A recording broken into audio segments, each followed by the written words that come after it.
Hello ஃப்ரீபடிஸ். இன்றைக்கி நம்ம இந்த பைனாப்பிள் யூஸ் பண்ணி பைனாப்பிள் பச்சடி எப்படி பண்ணுறதுன்னு பார்த்துடலாம். சூப்பர் சிம்பிள் ஆனால் எட் ஃப்ளேவர்ஃபுல்லான ஒரு ரெசிபி. நம்மளுக்கு வந்து பர்ஃபெக்ட் ரைப் அமௌண்ட்டில் வந்து நம்மளுக்கு பைனாப்பிள் சிக்கியிருக்கு. ஸோ இதை வந்து வச்சு நம்ம எப்படி இந்த ரெசிபி பண்ணுறதுன்னு பார்த்துடலாம் வாங்க. ஸ்டெப் 1, பைனாப்பிளோட தோல், இந்த மண்டை இதெல்லாம் டிஸ்கார்ட் பண்ணிவிட்டு பீசஸை வந்து எடுத்துகிட்டு வந்துடலாம்.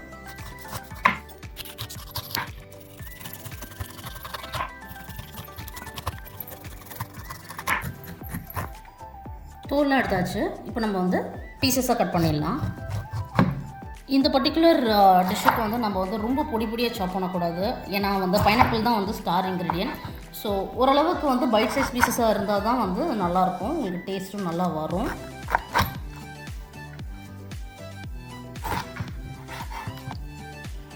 தோல்லாம் சீவின பிறகு இது 500 கிராம்ஸ் இருக்குது இந்த பர்டிகுலர் பைனாப்பிள்.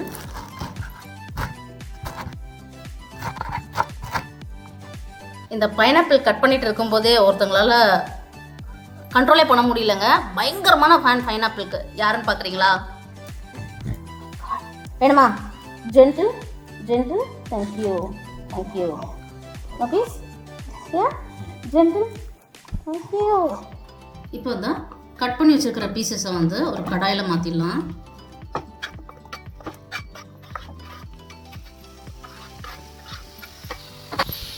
நல்லா பரப்பி விட்டுருங்க. பரப்பி விட்டுட்டு இது சப்மர்ஜ் ஆகிற அளவுக்கு நம்ம வந்து தண்ணி ஊற்றி விட்டுடலாம். பாருங்கள், எல்லா பீசஸுமே ஓரளவுக்கு சப்மர்ஜ் ஆகணும். ஒரு சின்ன பிஞ்ச் மஞ்சள் ஆட் பண்ணிடலாம். பாருங்கள்,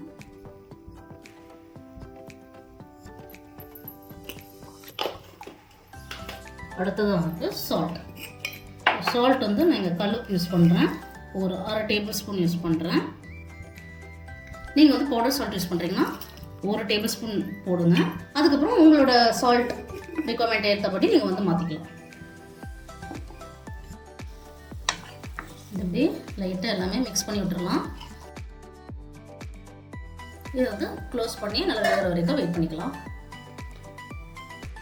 பைனாப்பிள் வெந்துட்டு இருக்கிற டைமில் நம்ம வந்து ஒரு மசாலா பேஸ்ட் அரைச்சி எடுத்துடலாம்.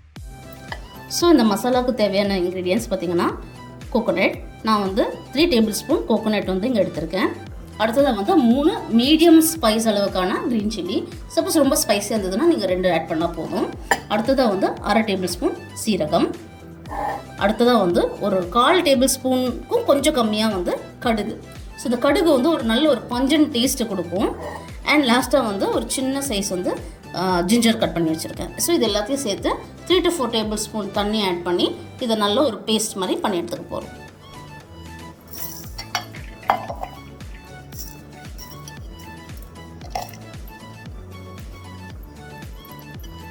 இந்த மசாலா தான் வந்து நம்மளோட பச்சடிக்கு வந்து ஒரு யூனிக் டேஸ்ட்டே கொடுக்க போகுது.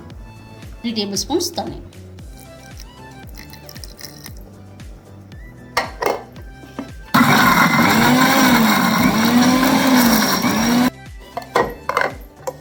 பாருங்கள், நல்ல ஒரு சட்னி கன்சிஸ்டன்சியில் அரைச்சி எடுத்துருப்போம். இதை வந்து நம்ம இங்கே பார்த்திங்கன்னா நம்மளோட பைனாப்பிள் வந்து குக் ஆகிட்டு இருக்கு. ஆல்மோஸ்ட் வந்து 7 மினிட்ஸ் ஆகிடுச்சு. ஸோ பாருங்கள், எல்லா பீசஸும் சாஃப்டாக இருக்கு இல்லையா? இந்த ஸ்டேஜில் நம்ம இதை ஆட் பண்ணி விட்டுறலாம்.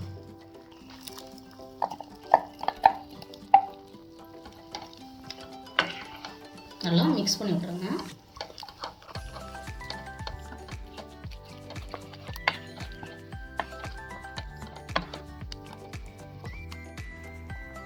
இப்போ நம்ம வந்து கோகோனட் பேஸ்ட் ஆட் பண்ணியாச்சு.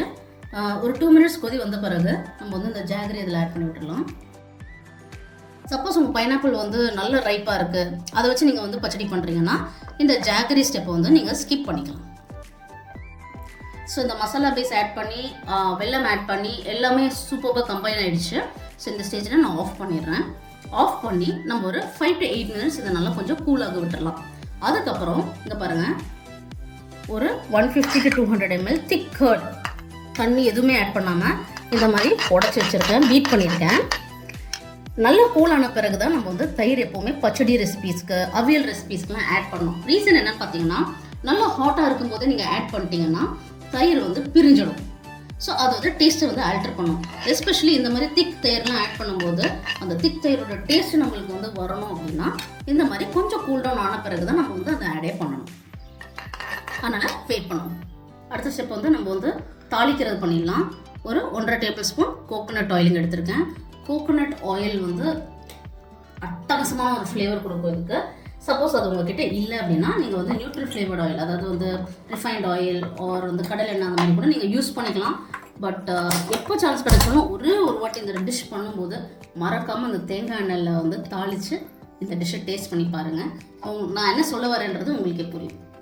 எண்ணெய் கொதி வந்துருச்சு. இப்போ வந்து நம்ம கடுகு ஆட் பண்ணிடலாம்.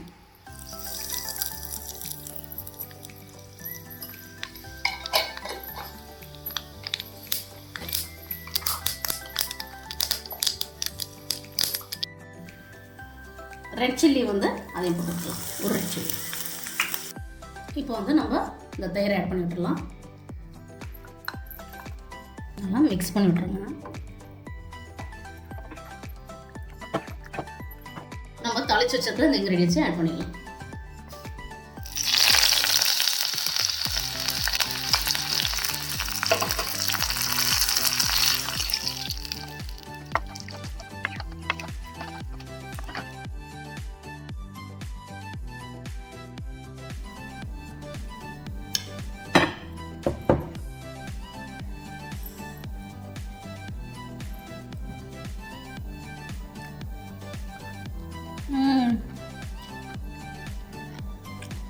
Simply superb.